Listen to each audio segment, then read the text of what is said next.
Irmãos queridos, nós vamos abrir a palavra de Deus, o Evangelho de Jesus Cristo, conforme o registro de Marcos, capítulo 5. Marcos, capítulo 5.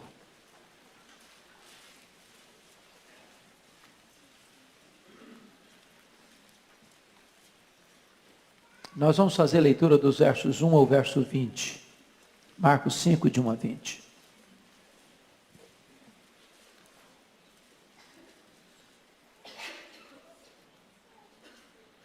Está escrito: entre mentes, chegaram à outra margem do mar, à terra dos Gerazenos.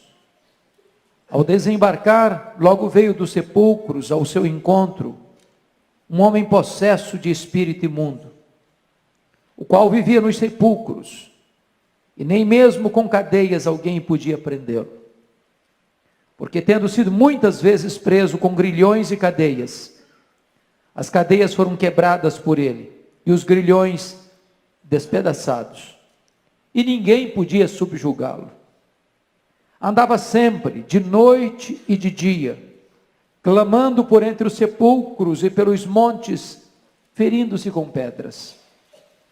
Quando de longe viu Jesus, correu e o adorou, exclamando em alta voz: que tenho eu contigo, Jesus, Filho do Deus Altíssimo? Conjuro-te por Deus, que não me atormentes. Porque Jesus lhe dissera: espírito imundo, sai desse homem. E perguntou-lhe: qual é o teu nome? Respondeu ele: Legião é o meu nome, porque somos muitos. E rogou-lhe encarecidamente que os não mandasse para fora do país. Ora, pastava ali pelo monte uma grande manada de porcos. E os espíritos imundos rogaram a Jesus, dizendo: manda-nos para os porcos, para que entremos neles. Jesus o permitiu. Então, saindo os espíritos imundos, entraram nos porcos. E a manada, que era cerca de 2.000, precipitou-se de despenhadeiro abaixo para dentro do mar, onde se afogaram. Os porqueiros fugiram e o anunciaram na cidade pelos campos. Então saiu o povo para ver o que sucedera. Indo ter com Jesus, viram o endemoniado, o que tivera a legião, assentado, vestido, em perfeito juízo, e temeram. Os que haviam presenciado os fatos, contaram-lhes o que acontecera ao endemoniado e acerca dos porcos. E entraram a rogar-lhe que se retirasse da terra deles. Ao entrar Jesus no barco, suplicava-lhe o que for endemoniado, que o deixasse estar com ele. Jesus, porém, não lhe o permitiu, mas ordenou-lhe: vai para a tua casa, para os teus, anuncia-lhes tudo que o Senhor te fez, e como teve compaixão de ti. Então, ele foi e começou a proclamar em Decápolis tudo o que Jesus lhe fizera, e todos se admiravam. Amém. Irmãos queridos, o mundo tem hoje mais de 7 bilhões de pessoas. Mais de 7 bilhões de pessoas. Dos mais diversos matizes raciais. Dos mais diferentes estofos culturais. Pessoas das mais diversas religiões. Brancos, negros, pardos, amarelos, religiosos, ateus, ricos, pobres, doutores e letrados, gente mergulhada nas selvas, perdidas nas montanhas geladas da Ásia, pessoas dos grandes centros urbanos, pessoas dos mais diferentes matizes. A Bíblia diz que o amor de Jesus não é apenas por esta vasta multidão. Ele é capaz de distinguir nesta imensa multidão uma pessoa e amá-la profunda, absoluta e totalmente. E se existisse apenas essa pessoa no mundo, ele viria para morrer por ela. É assim que o apóstolo Paulo entendeu: Cristo me amou e a si mesmo se entregou por mim.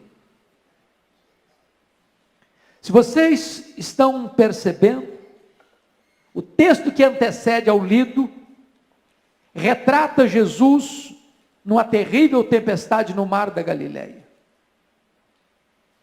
Era noite, os discípulos aflitos, perturbados, acuados, amedrontados, clamando a Jesus por socorro.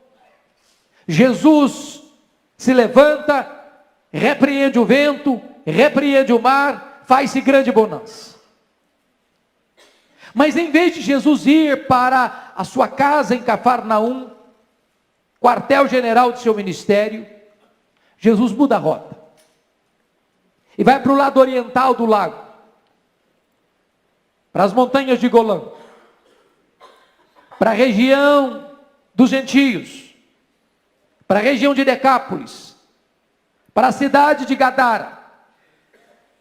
E ali, ao desembarcar, no sopé de um grande despenhadeiro, onde estava situado, onde tinha um cemitério, e naquela noite trevosa, Jesus chega ali, por causa de um homem, enjeitado da família, um homem rejeitado pela sociedade, um homem que não tinha nome, não tinha dignidade, não tinha mais valor para a sociedade, um homem arruinado pelo pecado, um homem sucateado pelo diabo, um homem que estava prisioneiro das forças espirituais malignas.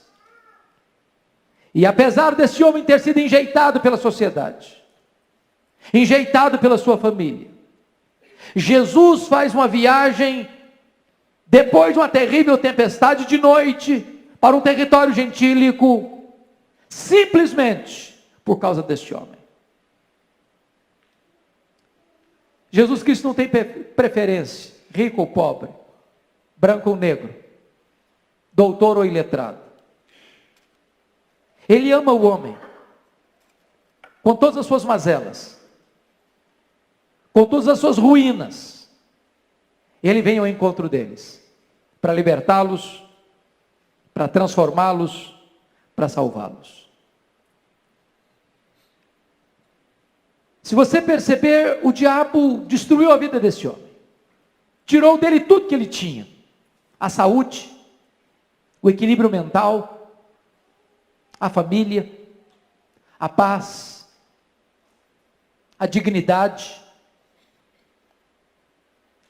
Esse homem não tem mais nada, está à deriva, sem casa, sem roupa, sem paz, sem sossego, está nu, entre os sepulcros, entre os mortos, ferindo-se com pedras, perturbado, cheio de fúria, de ira.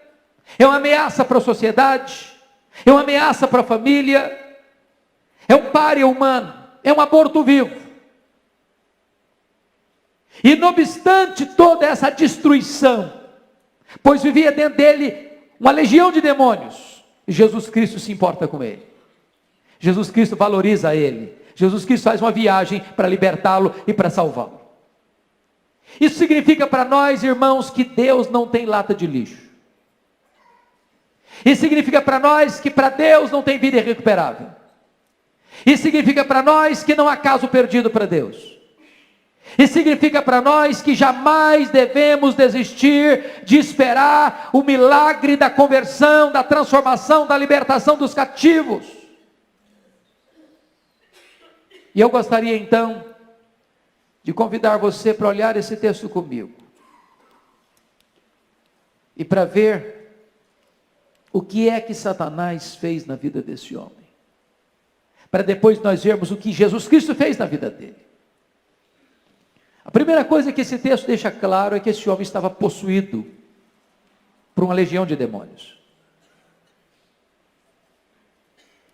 É bem verdade que nem todas as pessoas que estão nas mãos de Satanás estão possessas.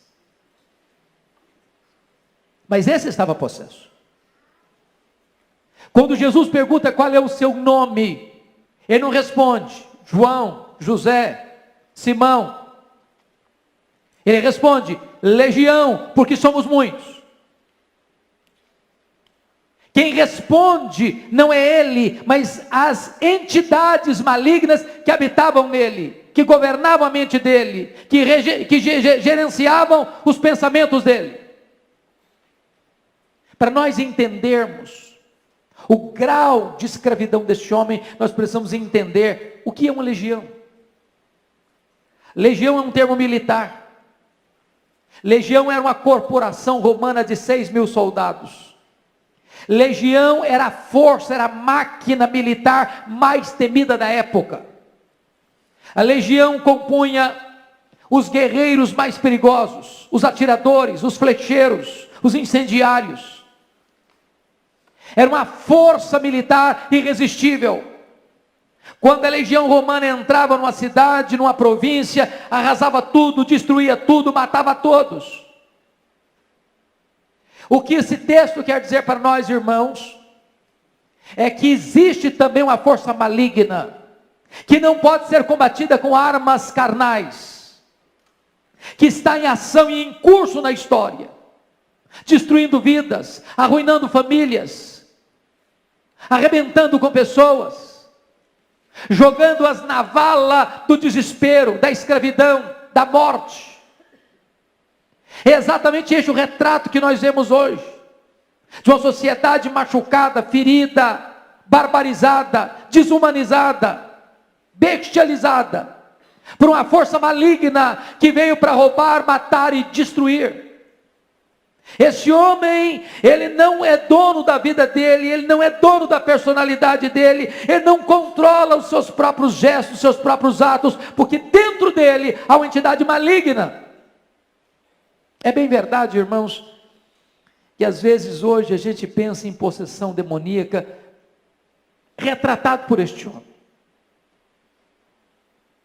E tem muita gente que, à luz dos filmes que parecem por aí de possessão, pensa que uma pessoa possessa fica revirando os olhos, fica babando pelos cantos da boca, e fica falando uma palavra esquisita, e então acham que esse é o perfil de uma pessoa endemoniada. Mas lembre que Judas Iscariotes, Satanás entrou nele, e ele não revirou os olhos, e ele não babou, e ele não falou com outra palavra estranha. Ele saiu da mesa onde Jesus celebrava a ceia e foi vender Jesus por 30 moedas de prata. Há muitas pessoas com ternos bem cortados, com sapatos bem engraxados, nos mais bonitos escritórios de São Paulo e do mundo, que por ganância e amor ao dinheiro são tomadas por Satanás para traírem o Filho de Deus. Satanás está em curso agindo, e ele é ladrão, e ele é assassino, e ele veio para roubar, ele veio para matar, e ele veio para destruir. Este homem é uma vítima dessa ação maligna.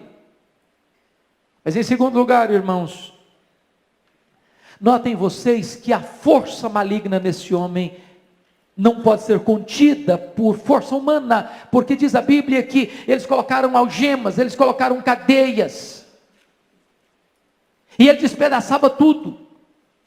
Ninguém podia detê-lo, diz a Bíblia. Havia uma força descomunal, não humana, não terrena, mas sobrenatural, espiritual, maligna, agindo na vida dele, que o levava à destruição. Segundo, terceiro, o texto nos informa, e se você ler os textos paralelos de Mateus e de Lucas, você vai perceber isso. O espírito maligno que estava neste homem levava-o a um sentimento de raiva, de fúria, de violência. Vocês não percebem que O que está acontecendo no mundo hoje parece que transborda fúria. Eu não sei se vocês se chocam com isso, ou se vocês olham nessa perspectiva, mas veja hoje os filmes de Hollywood. Irmãos, é um grau de violência fora do normal. É uma coisa que não bate com a realidade da vida.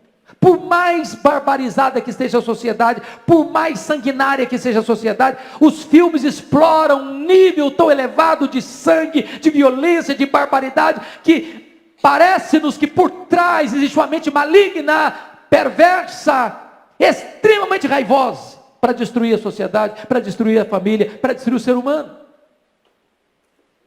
Quarto lugar, você vai notar que esse homem está tomado por um senso de autodestruição. Diz a Bíblia que ele se feria com pedras.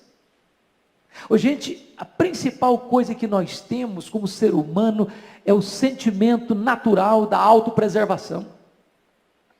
Se alguém atira uma pedra em você, o natural é você tirar o corpo fora. Se alguém ameaçar você, o natural é você se defender.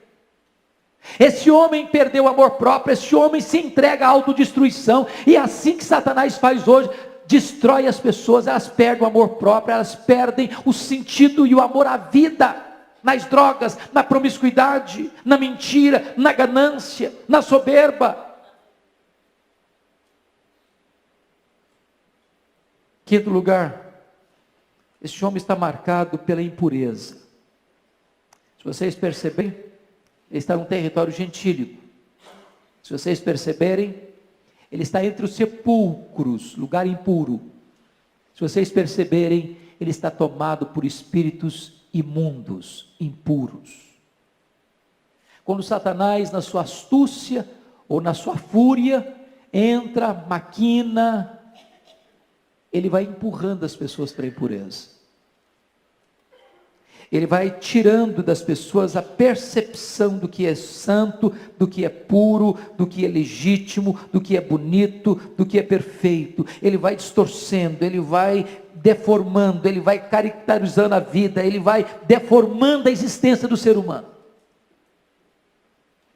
Mas mais do que isso, se vocês notarem, Satanás leva este homem ao tormento existencial. Diz o texto que ele gritava de dia e de noite, correndo entre os sepulcros, e às vezes o espírito o impelia para o deserto. Não tem paz, não tem sossego, não tem equilíbrio, não tem descanso. Este é o retrato do que Satanás pode fazer com o ser humano. Leva a pessoa ao fundo do poço, transforma a pessoa num capacho, destrói sua vida, destrói sua dignidade, destrói sua paz, destrói sua harmonia, destrói seu casamento, destrói seu nome, destrói sua honra, destrói sua família, destrói seu corpo, destrói sua alma. Este homem está sendo este retrato. Mas você pergunta, diante de uma cena dessa, o que a sociedade fez por esse homem? Duas coisas. Primeiro, desistiu dele. Desistiu dele. Irmãos queridos, é importante entender isso. As instituições humanas, as instituições governamentais podem ajudar e ajudam. Tem responsabilidade de ajudar? Tem. Mas há determinados momentos em que ela não pode mais ajudar. Porque agora é uma assistência espiritual que forças humanas terrenas não podem agir eficazmente.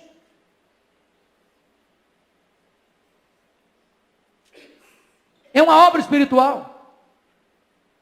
E é nesse sentido que o apóstolo Paulo diz que essa luta não é carnal. Você não vence essa luta com armas carnais. Tem que ser com armas espirituais, poderosas em Deus, para destruir fortalezas e anular sofismas. A sociedade desistiu desse homem. Esse homem está habitando entre os sepulcros, esse homem está no mundo dos mortos, esse homem virou um transtorno para a família, para a sociedade, e a sociedade desiste dele, porque os recursos que a sociedade tem para resolver o problema dele são falíveis, são pequenos, são limitados, são insuficientes. O máximo que a sociedade pode fazer por ele é botar uma algema no braço dele. nem essa algema pode contê-lo. Portanto, queridos irmãos, somente Jesus Cristo, Filho de Deus, pode trazer esperança para os escravizados pelo pecado, para os atormentados por Satanás, por aqueles que foram marcados, machucados, feridos, arruinados, sucateados por forças demoníacas. Talvez você pense assim: bom, mas será que então só aqueles que estão arruinados na sarjeta? E os que vivem uma vida boa? E os que vestem roupas bonitas? E os que frequentam as festas mais requintadas? E os que andam de carros mais luxuosos? E os que frequentam as universidades mais famosas? E os que viajam pelo mundo? E os que granjeiam dinheiro? E os que adquirem fama e sucesso? Satanás anda longe dessas pessoas? Ou elas também estão sendo alvos desse ataque terrível, sutil, perigoso?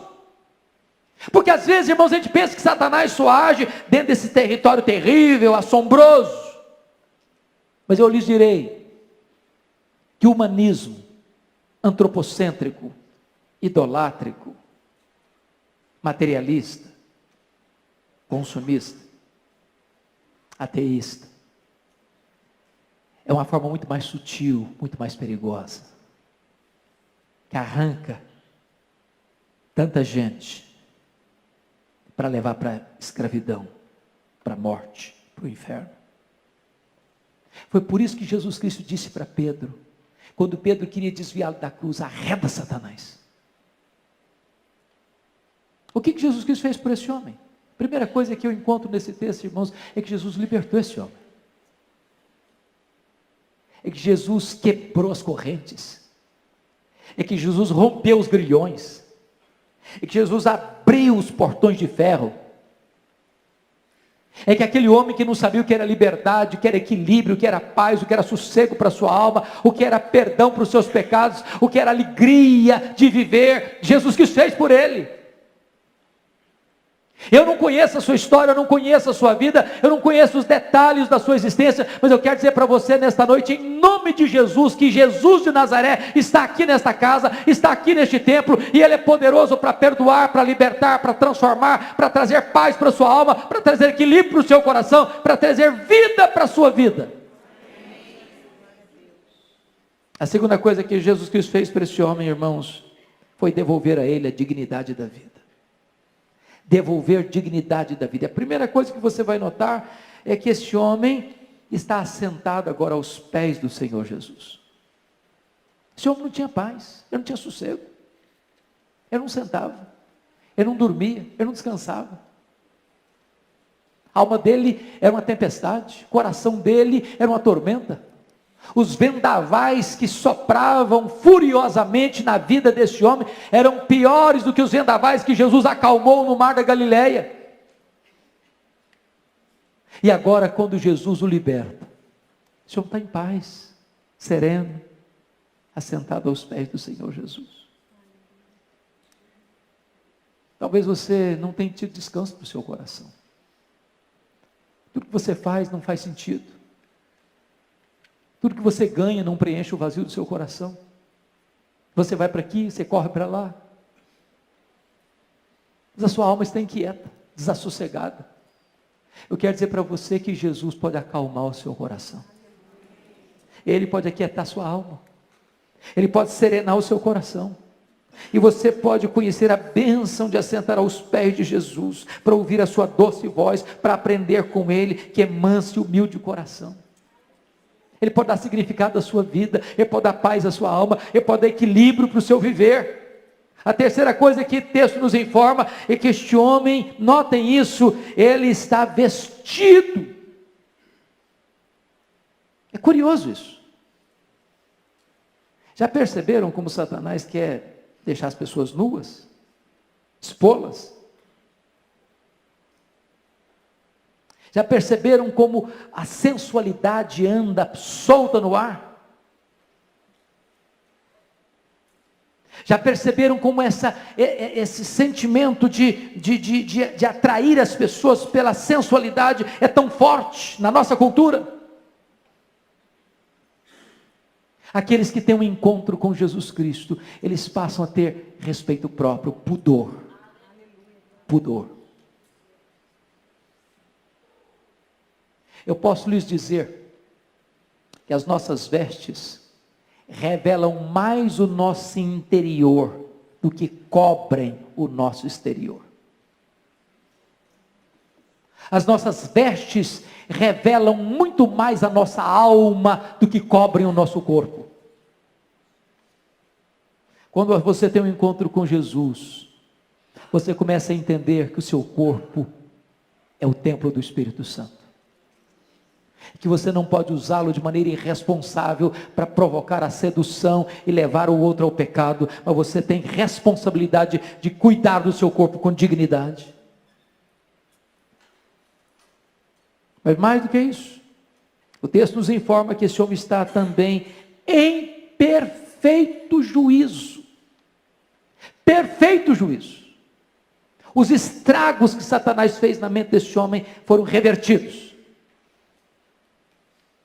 Aquilo que poderia ser talvez diagnosticado como uma doença mental, apenas como uma doença mental, Jesus Cristo vai lá e repara. Podem ter certeza disso, irmãos. É muito perigoso a gente dar um diagnóstico errado. Eu gosto muito de um escritor que diz o seguinte: eu prefiro chamar demônio de gente que chamar gente de demônio. Eu prefiro errar chamando demônio de gente que chamando gente de demônio. Porque hoje, dentro do meio evangélico, qualquer probleminha emocional é o demônio.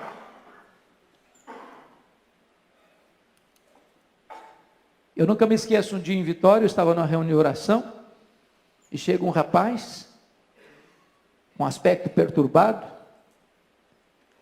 e as pessoas que estavam na reunião de oração ficaram um pouco cismadas de orar com ele, e então eu fui, por livre e espontânea pressão, escalado para orar com ele. E obviamente eu orei de olho aberto. É claro. Se você um dia tiver que lidar com esse tipo de situação, ore de olho aberto. Mas comecei a perceber que aquele moço, enquanto orava, ele repetia como um mantra uma frase: sai, sai, sai, sai.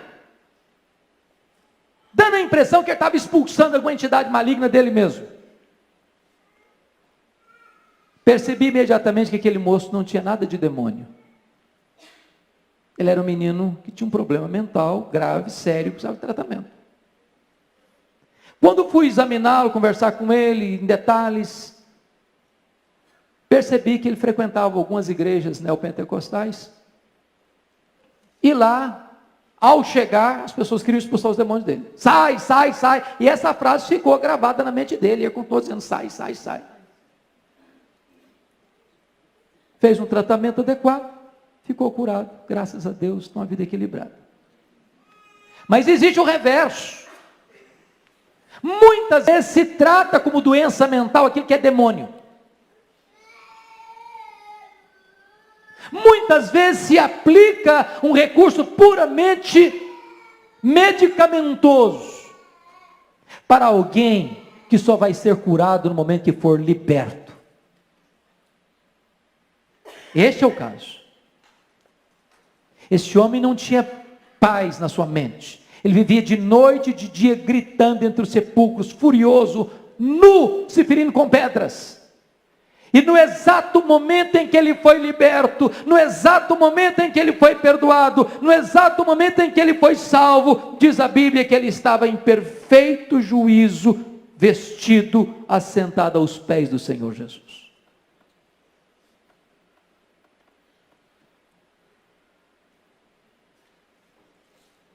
O que Jesus Cristo fez por esse homem?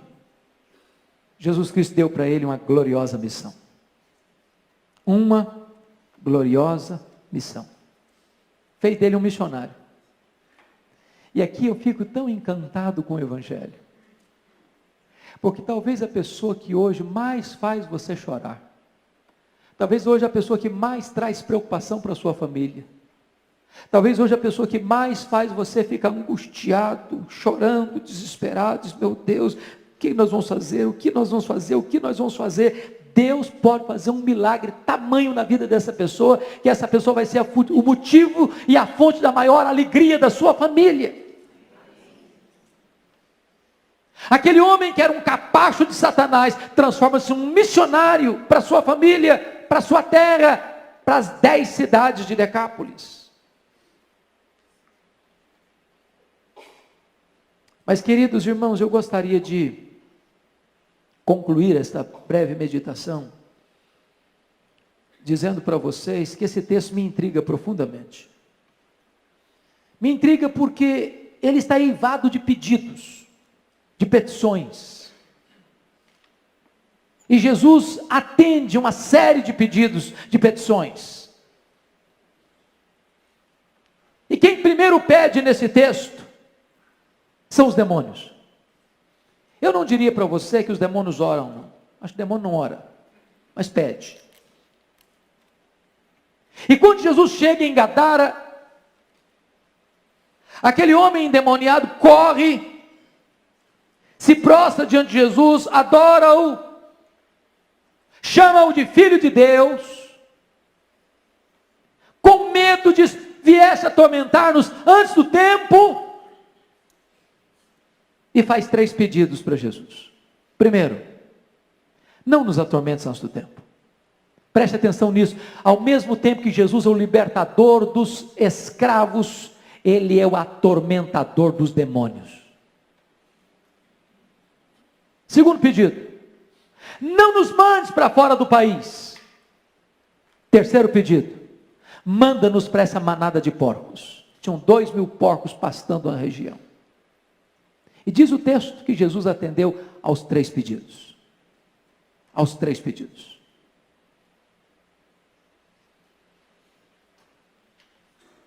Talvez você pergunte, mas por que Jesus atendeu os 3 pedidos? Dos demônios? Primeiro, irmãos, Jesus atendeu esse pedido para mostrar para todo mundo, para você e para mim ainda hoje, que os demônios não são um mito, não são uma lenda. Que nós não estamos aqui contando histórias aterrorizantes para assustar os incautos. Que os demônios existem, que o diabo existe, que é uma corja perigosa,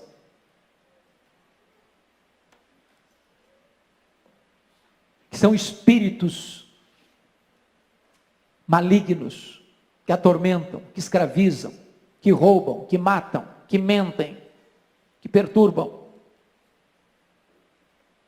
Que a nossa luta não é contra sangue e carne, mas contra esses principados e potestades, contra esses dominadores deste mundo tenebroso, contra essas forças espirituais do mal nas regiões celestes. Nós precisamos entender isso. Segundo, Jesus permitiu, para desmascarar de uma vez por todas os valores distorcidos e invertidos de uma sociedade materialista que dá mais valor a porcos do que a gente. Porque diz o texto que os gadarenos vieram e expulsaram Jesus da terra deles, porque amavam mais os porcos do que gente. Aliás, os gadarenos não se importaram com aquele homem enquanto escravo de Satanás, e eles não importaram-se com aquele homem depois de curado e liberto por Jesus. Expulsaram Jesus da terra deles. Terceiro, Jesus permitiu, para ficar claro, evidente para todos, que quem tem poder e quem tem autoridade é Ele, Jesus Cristo. Os demônios ficam se Ele permitir, os demônios saem se Ele mandar. É importante entender isso, queridos irmãos. Nós estamos diante daquele que veio para desfazer as obras do diabo.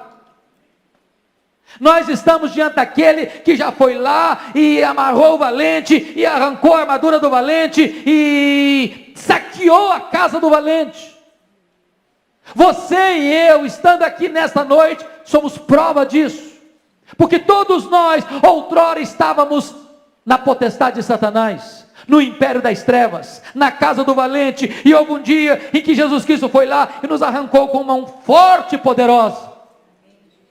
E hoje você e eu somos agentes desta gloriosa mensagem, a mensagem do Evangelho, a mensagem que liberta o cativo, a mensagem que perdoa o pecador, a mensagem que salva e que transforma vidas. É curioso que Jesus atende os 3 pedidos dos demônios, para deixar isso claro. Mas em segundo lugar, Jesus atende o pedido dos gadarenos. E o versículo 17 diz que entraram a rogar-lhe que se retirasse da terra deles. E Jesus não discute. E Jesus não protela. E Jesus não argumenta. Jesus entra no barco e vai embora. Não tem nada mais perigoso para a sua vida do que dispensar Jesus. De Jesus eu não quero agora. Eu não quero. É um grande risco. É um grande perigo. Mas o que me choca e que me deixa perplexo nesse texto, e eu termino aqui, é que também esse homem agora, depois de curado, liberto, sentado aos pés de Jesus, em perfeito juízo, vestido, perdoado, salvo, também faz um pedido para Jesus. Versículo 18, ao entrar Jesus no barco, suplicava-lhe o que for endemoniado que o deixasse estar com ele. E Jesus que acabara de atender os 3 pedidos dos demônios, e Jesus que acabara de atender o pedido dos gadarenos, não atende o pedido desse homem. Não atende. Mas responde para ele no verso 19, confira aí, Jesus porém não lhe o permitiu, mas ordenou-lhe, vai para a tua casa, para os teus. Anuncia-lhes tudo o que o Senhor te fez e como teve compaixão de ti. O que significa isso para você e para mim? Significa que o primeiro território da nossa ação missionária precisa ser a nossa própria casa. O primeiro ambiente onde nós devemos dar testemunho do que Deus fez por nós é a nossa própria família. Lá naquele território onde nós somos um problema, agora nós podemos ser a solução de Deus. Lá onde nós provocamos lágrimas, nós vamos ser motivo de alegria. Lá onde nós somos agente de morte, agora nós vamos ser embaixadores da vida. Lá onde nós espalhávamos terror e medo, agora nós vamos espalhar esperança. Agora notem que Jesus não ordenou aquele homem a ir contar como o diabo é terrível, como o diabo fez tantas coisas terríveis. A ênfase é, vai e anuncia tudo que o Senhor fez e como teve compaixão de ti. Não há testemunho mais poderoso do que esse. Jesus fez uma obra na minha vida. Eu era cego e agora eu vejo. Eu era cativo e agora sou livre. Eu vivia arruinado e agora Jesus me restaurou. Eu vivia sem esperança no mundo e agora eu tenho uma viva esperança. Eu não tinha luz, andava nas trevas, agora eu sou filho da luz, agora eu ando na luz. Eu não tinha prazer para viver, eu vivia me auto-tormentando, me auto-afligindo, e agora eu tenho prazer de viver e de celebrar a vida. Conta como Jesus teve compaixão de ti. E o verso 20 nos informa que então ele foi e começou a proclamar em Decápolis. Decápolis são 10 cidades. E ele começou a proclamar em Decápolis tudo o que Jesus lhe fizera. Ele não apenas começou a contar, ele contou tudo. Ele registrou tudo. Ele não deixou nada por dizer. E o resultado está aí, e todos se admiravam. É maravilhoso isso. Jesus vai embora de Gadara, mas antes de sair de Gadara, Jesus manda um missionário para Gadara. Jesus foi expulso daquela terra, mas antes de ser arrancado de lá, ele envia alguém para contar para eles como Deus é maravilhoso. Queridos irmãos, a Igreja Presbiteriana de Pinheiros tem tido diante de Deus o cuidado, o peso, a preocupação, o desejo, o projeto, o anseio de alcançar essa cidade. De alcançar essa cidade. Ricos e pobres. Gente da Cracolândia e gente de cobertura, de apartamento de cobertura. Gente que não sabe assinar o nome, e gente que faz pós-doutorado.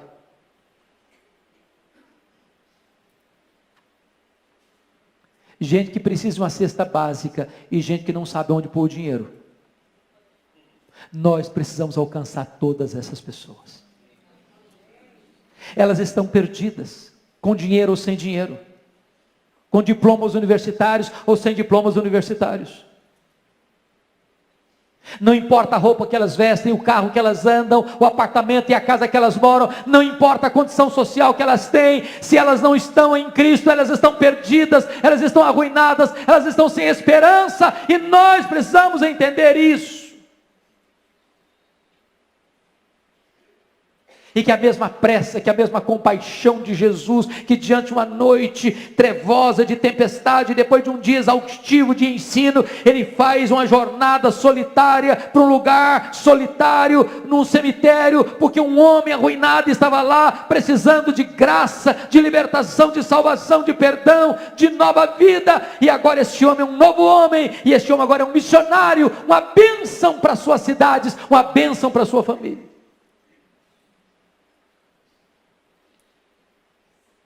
Eu pergunto a você, o que é que Jesus Cristo já fez na sua vida? O que é que Jesus Cristo já fez na sua vida? Eu pergunto a você, o que você tem feito com aquilo que Jesus Cristo fez na sua vida? Quantas pessoas na sua família, quantas pessoas na sua parentela sabem disso?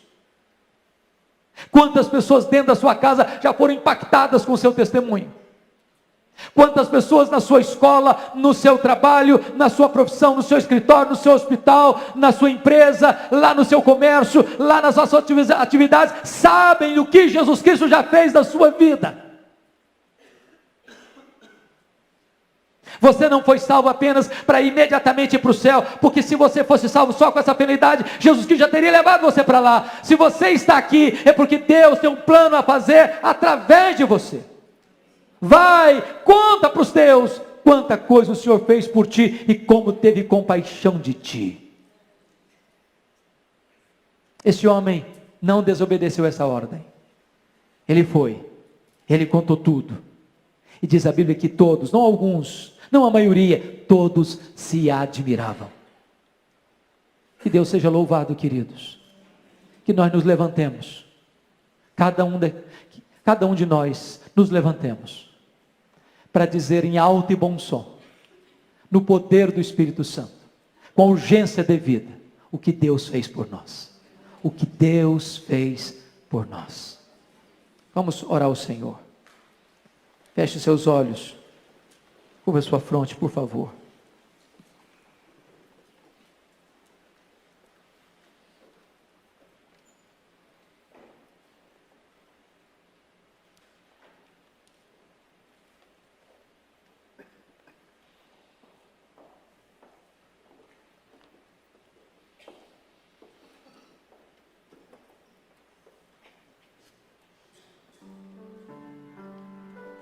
Eu sei que muitos aqui, por uma questão de personalidade ou de temperamento, têm suas limitações de falar abertamente. Talvez aqui muitos tenham ainda limitação de conhecimento. Mas nenhum de nós está dispensado de testemunhar o que Deus fez por nós. Se não soubermos falar nada, talvez possamos dizer: eu só sei de uma coisa, é que eu era cego e agora eu vejo. Eu estava perdido e agora fui encontrado. A minha vida não fazia sentido e agora faz sentido. Havia um vazio na minha alma e agora eu estou cheio do Espírito Santo. Havia uma tristeza nos meus olhos e agora a alegria do Senhor é a minha força. Eu não tinha esperança e agora eu tenho uma viva esperança. Eu tinha medo de morrer, agora eu sei que para mim o morrer é lucro. Vai para os teus, vai para a tua família, vai para a tua parentela, vai para a tua cidade, vai para a tua empresa, vai para o teu escritório, vai para a tua universidade, vai para o teu hospital, vai para a rua, conta para as pessoas tudo quanto Deus fez por você, como Jesus teve compaixão de você.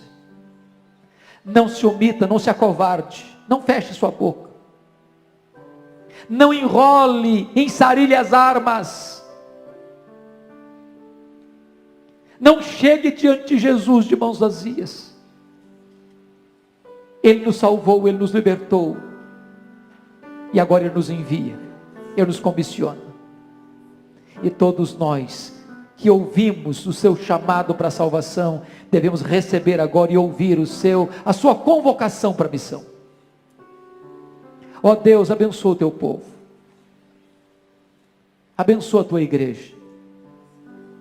Se houver alguém aqui nesta noite, Deus, que ainda precisa ser liberto, precisa ser transformado pelo poder do Evangelho, está vivendo sem paz, arruinado, perdido, confuso, alcance esse coração nesta noite, que haja salvação nesta casa nesta noite. Se há alguém aqui, meu Deus, que já foi salvo, mas ainda não é uma testemunha viva, corajosa, cheia do Espírito Santo, Senhor, reveste esta pessoa agora com o poder do alto. Dê a ela a alegria de ganhar seus familiares, seus amigos, seus colegas para Jesus. Dê-lhes a experiência de falar a tempo e a fora de tempo deste nome que é sobre todo nome, o nome que está acima dos demônios, o nome que venceu o pecado, o nome que venceu a morte, o nome que traz esperança para o homem, o nome de Jesus. Levanta a tua igreja, Senhor. Esta igreja que está espalhada nessa cidade, faz desta igreja um facho de luz nessa cidade. Faz desta igreja uma agência do teu reino nesta cidade. Faz desta igreja, Deus, uma igreja ganhadora de almas nessa cidade. E permita, Deus, que nós vejamos este testemunho se espalhando e muita gente vindo a te conhecer e a se render aos pés do Salvador. Glória ao teu nome, porque Jesus Cristo entrou na nossa história. Glória ao teu nome, porque hoje temos uma viva esperança. Bendito é o teu nome, Senhor, em nome de Jesus, amém.